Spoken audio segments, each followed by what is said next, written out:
So this recording is a little bit of a review of some hematology and specifically to children and specifically related to what may happen in a well child visit.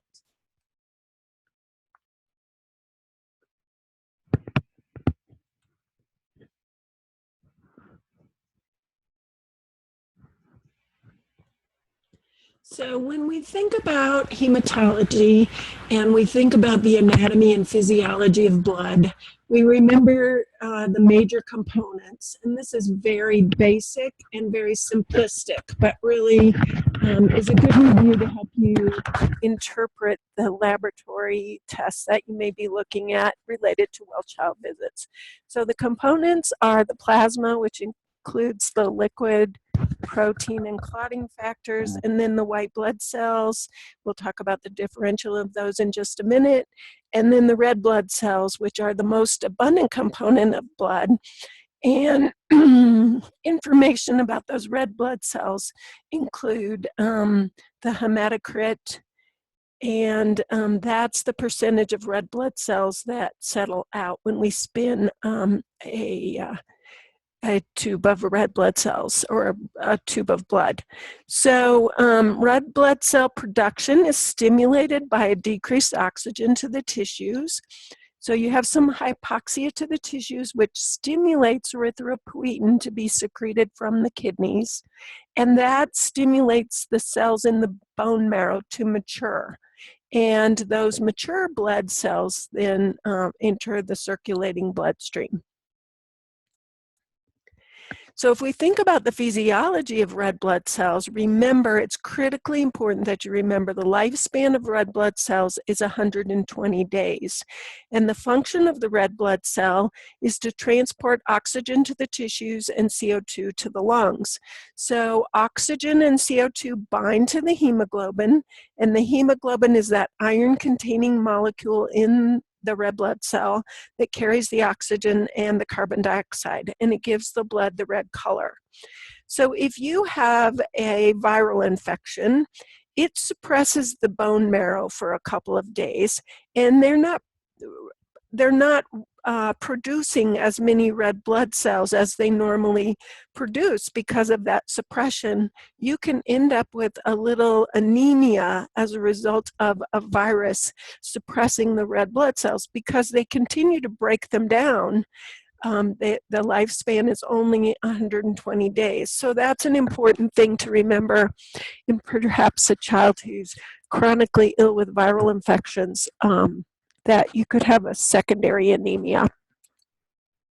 So here's a question that I want you to ponder and jot down your thoughts, because we'll discuss the answers to the cases in these thought questions when we get to the end. So what is the impact of oxygen therapy in an anemic patient? If you think about the physiology that we just discussed, what would be the impact of oxygen therapy in an anemic patient?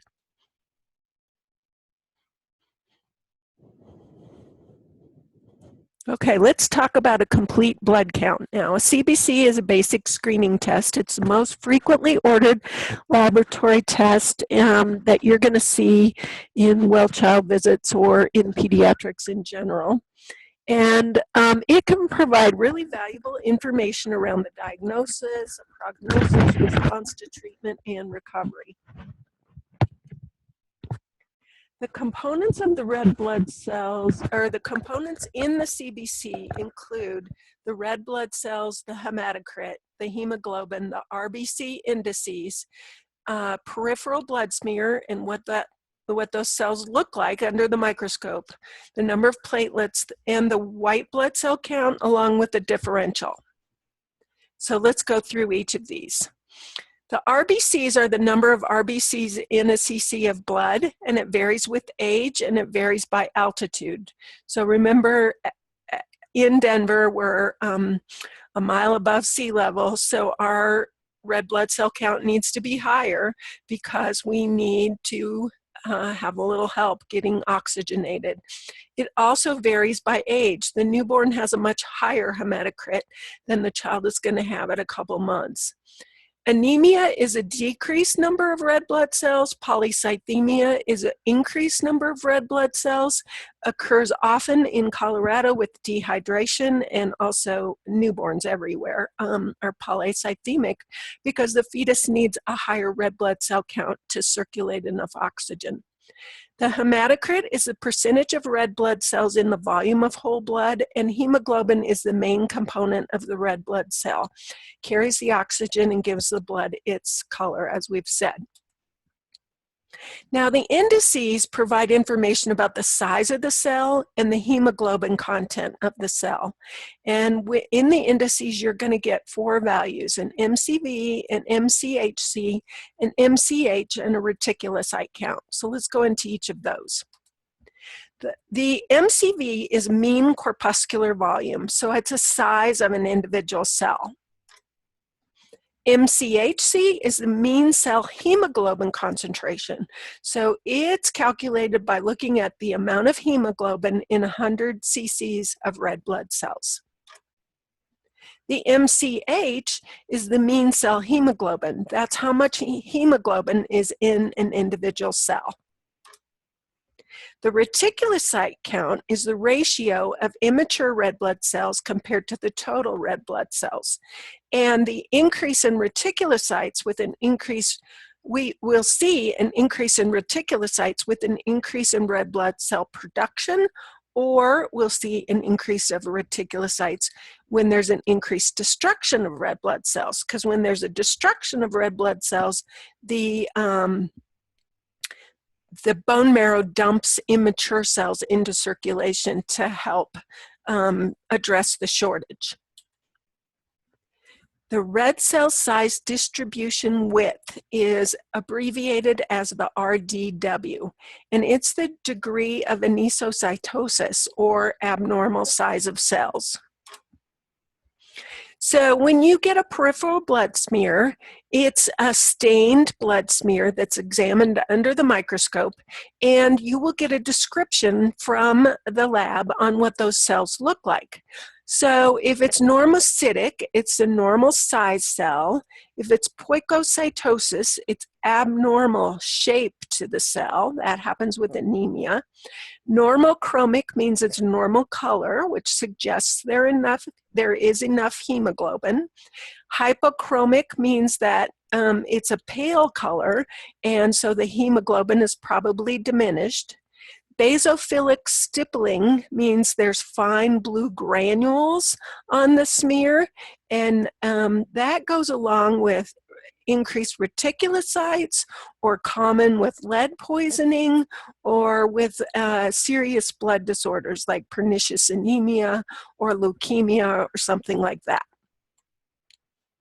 So the white blood cell count, you're going to get a total circulating leukocyte estimate as well as a differential. And in the differential, it's going to tell you how many are neutrophils, how many are eosinophils, basophils, lymphocytes, and monocytes. So neutrophils are the pyogenic infection fighting cells, and they are reported as both segmented and bands. And segmented neutrophils are the mature neutrophils, and they're elevated when you're fighting off a bacterial infection. Bands are immature neutrophils, and they get dumped into circulation when there's some kind of severe infection, and the body's just responding by dumping everything it's got into circulation to fight the severe infection. Eosinophils are elevated with allergic disorders and parasitic infections. Basophils also will be elevated with parasitic infections, and lymphocytes elevated with viral infection, monocytes with severe infection, and phagocytosis. So let's talk a little bit about what happens with iron deficiency anemia. It's the most common nutritional deficiency of childhood, and it's most common anemia in the US and the world. It affects 9% of all 1- and 2-year-olds and 9 to 11% of adolescent girls. The pathophysiology of iron deficiency anemia, really oversimplified for you, is there's a decreased iron, which leads to decreased hemoglobin, which leads to decreased red blood cells. So it takes 1 milligram of iron for 1 milliliter of packed red blood cells. So the causes of iron deficiency anemia can be rapid growth rate, an increased blood volume, and or decreased iron stores. So in premature infants, we see there's a decreased time for them to store iron. So they very frequently will have iron deficiency anemia, and that's why we always put premature infants on the iron fortified formula. The lack of iron in the diet is another risk factor, and over 6 months of age, a common cause of iron deficiency anemia is overfeeding milk versus introducing iron-rich solids. So the kids who still take all their calories from milk, and especially those who have over a quart a day of milk, are much more likely to develop iron deficiency anemia.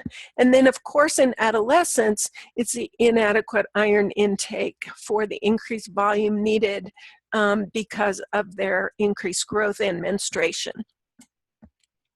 So symptoms of iron deficiency anemia, they can be asymptomatic to mild to moderate. And they can be irritable and restless, pale, anorexic if the hemoglobin is less than 8. Pica in some cases where the child is eating dirt or non-food substances. Decreased growth occurs if it is allowed to go long-term, and developmental delays can be a result of untreated long-term anemia. So your physical exam, you're going to look to see what's evident on this physical exam. Sometimes you won't see any symptoms in that mild to moderate. If it gets beyond moderate, or in some children with moderate anemia, they can look pale. They can begin to develop some tachycardia as it gets severe, systolic murmurs and congestive heart failure if it goes long-term untreated, and certainly the spooning of fingernails as depicted in the slide here can happen if it goes long-term and untreated. Your diagnostic tests include a history consistent with inadequate iron intake, your physical exam, and then hematologic tests can be your CBC with your indices. And then, of course, if the child responds to iron therapy, you have a clear answer that this is iron deficiency anemia. What you'll see in your CBC is either decreased or normal red blood cell count, but on your smear, the cells will be microcytic and hypochromic, so small and pale. The indices, your MCV will be less than 80, your MCH will be less than 27, and your MCHC will be less than 30. Now, there are some hematologic differential tests. If you're thinking this might be a more significant type of anemia, or the diet's not consistent with iron deficiency anemia, or the child doesn't respond to treatment with iron, you need to get the hematologic differential tests. And what you'll see with iron deficiency anemia is a decreased ferritin level, an increased total iron binding capacity, a decreased serum iron concentration level, and an increase in free erythrocyte porphyrin. And that is the protein in the blood that binds with the iron to make the heme. And because there's not iron in there that it's binding with, there's an increased amount of that FEP floating around. The treatment for iron deficiency anemia is iron supplementation, 4 to 6 milligrams per kilo per day divided into 3 doses, and iron-rich solids. For the infant, it's iron fortified formula. In the preterm infant, they should be started on an iron supplement at 2 months. And breastfeeding mothers continue their prenatal vitamins with iron. The nursing implications are that you give iron supplements with vitamin C. It helps with the absorption. Iron can stain teeth in older children, so they should be giving a pill they can swallow versus the drops once they have teeth, if they can tolerate it, or drink it with a straw to bypass their teeth. Their iron can cause GI irritation and constipation, so we need to alert the families to those side effects. The stools will turn very green with an adequate dose of iron, and families sometimes get worried about that. And the other thing is overdose is lethal, and so families need to be encouraged to keep these out of the reach of children. Adult tablets of iron, as little as 6 tablets, can be lethal to the toddler. So we really want to do careful education about that. Follow-up, we'd expect the reticulocyte count to be up within 4 days after the initiation of the iron therapy. The hemoglobin should be back to normal after 4 to 6 weeks. And treatment with the supplements should occur for a couple months after the levels return to normal. Recheck the hemoglobin and the hematocrit 6 months after treatment.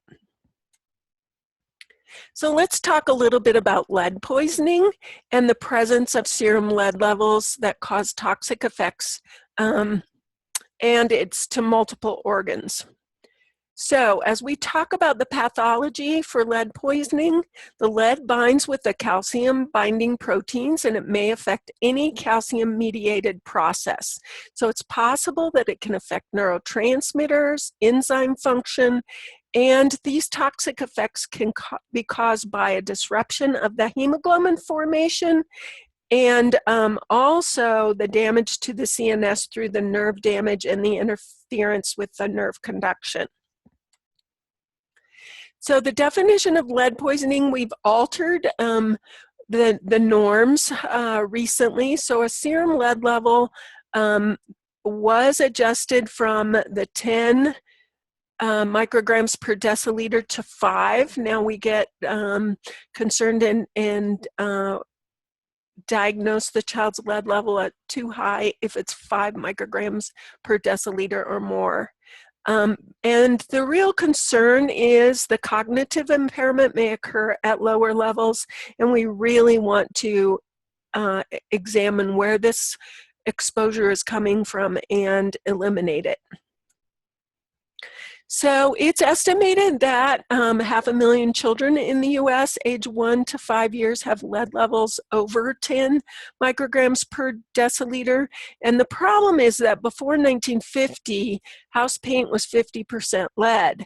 In 1970, it was reduced to 1%. But in homes that were built before 1960, we know that kids have a 5 to 8 times greater risk of being exposed to lead than those built after 1960 to 70. So the greatest risk is for a house paint that's peeling or chipping, and soil near mines, lead using industry, lead pipes, and pottery. The American Academy of Pediatrics suggests that all children are screened for exposure to lead at the 9, 12, and 24-month well-child visits. And they recommend these questions. Does your child live in or regularly visit a house or child care facility that was built before 1950? Does your child live in or regularly visit a house or child care facility that is being renovated? Does your child have a sibling or a playmate that has or did have lead poisoning? And the CDC recommends 7 questions, and those are outlined for you in your Burns text. Physical exam, we know that most of the lead is stored in the bone, and the toxicity depends on the dose and the duration of exposure. Many kids are asymptomatic, but then when they get to school, they have learning problems, and we find this decrease in cognition or an increase in behavior problems. It can affect all organ systems. The nervous system, the kidney, the blood seem to be most susceptible at high levels. It affects vitamin D metabolism, nerve conduction, and hemoglobin synthesis.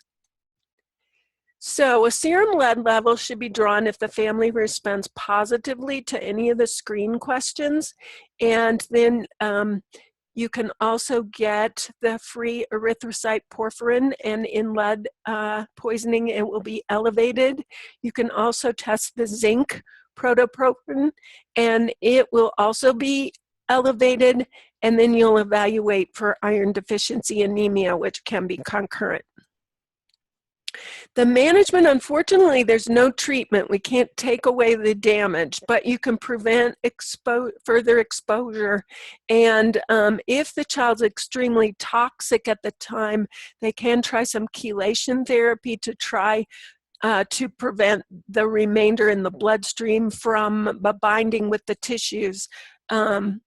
You can correct dietary deficiencies and monitor lead levels and assess other children in the family, but the most important role is to help identify where the lead exposure is coming from and help the families mitigate it.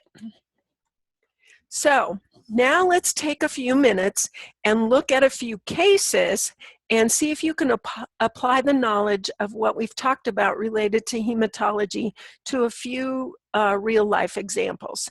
And I realize this really isn't fair because you don't really have the history or the physical, but I want you to really apply some of this information about hematology to a couple of cases. So here are the following CBCs.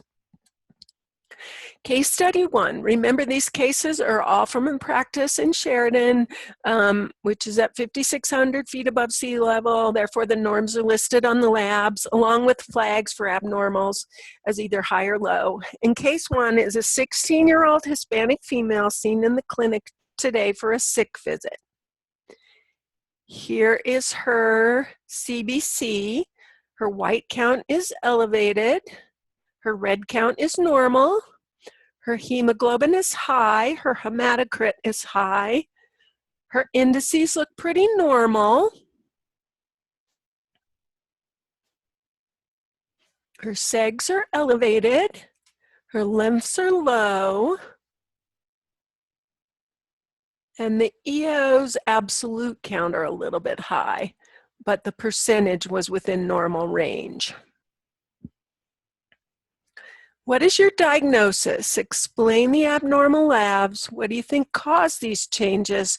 And what's your differential diagnosis for this particular child? And what additional tests do you need to sort this out? Jot down your answers, and we'll see when we get to the end. I'll give you all the responses.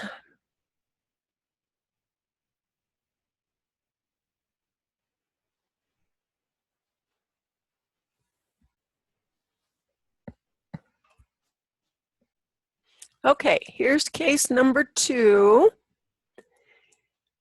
And this is a 16-year-old female who is in your clinic today for a sick visit. And her CBC looks pretty okay, except for an elevated MCH. But her differential looks a bit worrisome. So let's go back and look. Her white blood cell count was 7.3, which is normal. And her red blood cell count was 4.2, which is a little bit on the low side, but still normal range. But now we have segs that are 10, so that's low, bands that are 12, which is high, lymphs which are 30, which is in the normal range. Reactive lymphs are high. What do you think this child has? Explain the abnormal labs. What do you think caused these changes? What's your differential, and what additional tests do you need for this child?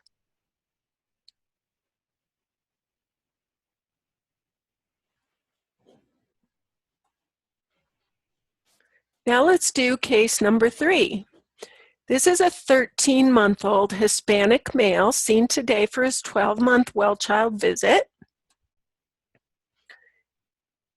Because of the history and physical, you deemed it was necessary to get a CBC for this child, and these are the findings that you get.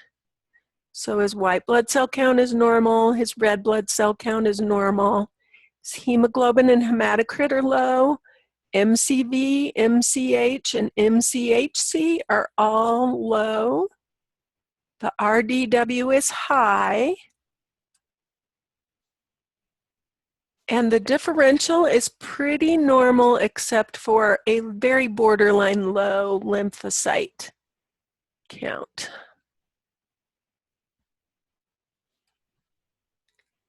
The other piece of information that you get on this child is the morphology.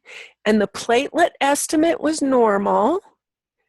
The red blood cell count morphology indicates moderate microcytes and moderate hypochromic cells. And it was moderate rouleau.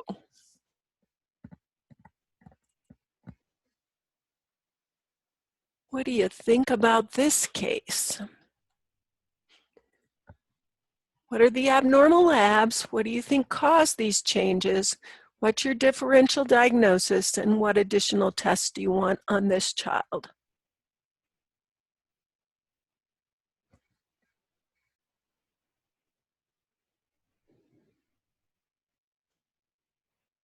So let's go through the case study answers now. The first thought question, what happens when we give a child with anemia oxygen? It suppresses that natural response of the body to the hypoxia to the tissue, stimulates the erythropoietin to be secreted from the kidneys, that then stimulates the increased production of red blood cells. So when we give oxygen, we suppress that natural response and the stimulation of the erythropoietin from the kidneys. So we can actually perpetuate the anemia by giving oxygen, and we just need to be aware of that. Obviously, we got to treat severe hypoxia, but we want to be aware that we're suppressing that natural response. Case study number 1 was our 18-year-old Hispanic female here for the sick visit, and her white blood cell count was high, her hemoglobin and hematocrit were high, and her segs were elevated, her lymphs were low, and EOs were high. And so what did you think was going on here? So the differential, the elevated white count and increased segs and low lymphs suggest a bacterial infection. The increased hematocrit and hemoglobin were probably due to dehydration. Could have checked a specific gravity in the urine to substantiate those findings. From the history of an acute onset of sore throat, you do a throat culture and it was positive for strep. So case number 2, we had this child also being seen, a 16-year-old for a sick visit, and her white blood cell count was fine, her red blood cell count was fine, her hemoglobin and hematocrit were fine. The indices, the only thing there that was abnormal is very slightly elevated MCH, but her differential suggested low segs, high bands, high reactive lymphs. And we didn't really talk a great deal about reactive lymphs, but that is seen with a viral infection. So your normal white count with low segs, not bacterial, high bands suggests acute infection, high reactive lymphs suggests mononucleosis. So, so we did a monospot, and it was positive.